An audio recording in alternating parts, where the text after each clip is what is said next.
জনাব তারেক রহমান, আপনি বারবার ওয়াদা দিয়েছেন, বারবার বলেছেন ৩১ দফার যে সংস্কার প্রস্তাব তার উপরে আপনি বাংলাদেশ ঢেলে সাজাবেন। সেই ঢেলে সাজানোর আগে আমরা দেখতে চাই আপনি আপনার দলকে ঢেলে সাজাচ্ছেন।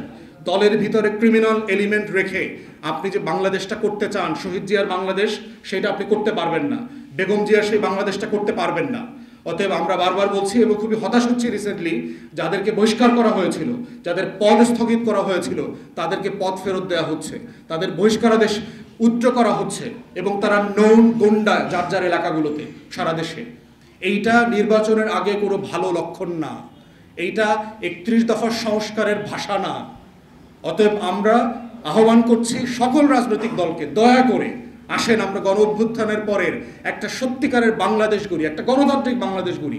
আপনি আমার বিরুদ্ধে মিছিল করেন, আমার বিরুদ্ধে কথা বলেন, আমার বিরুদ্ধে বক্তব্য দেন, আমার যুক্তি খণ্ডন করেন, সব কিছু করেন, সব কিছু বৈধ, কিন্তু গায়ে হাত তুলবেন কেন? আপনি অবাঞ্ছিত করার চেষ্টা করবেন কেন? আপনি আমার নেতাকর্মীদেরকে হুমকি দিচ্ছেন কেন? মারছেন কেন? আপনি প্রোগ্রামে আসা লোকদেরকে বাড়িতে বাড়িতে গিয়ে হুমকি দিচ্ছেন কেন? বৃদ্ধ ভাতা বন্ধ করে দেবেন, চাল ডালের যে ওই যে ভাতা দেয় সেই চালের বন্ধ করে দেবেন, সেগুলো কেন দিচ্ছেন আপনারা?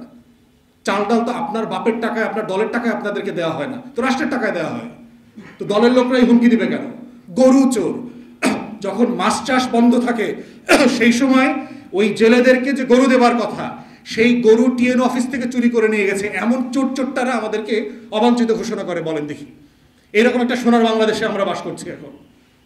অতএব সেই জায়গায় আমাদের বক্তব্য খুব পরিষ্কার, যেটা বারবার বলেছি, এখনো বলে যাচ্ছি, যে আমরা সর্বোচ্চ ধৈর্য ধারণ করার চেষ্টা করছি, আমরা আমাদের নেতাকর্মীদেরকে নিয়ন্ত্রণ করছি, কিন্তু এইটা অসীম না, এই নিয়ন্ত্রণটা, এটা মাথায় রাখবেন।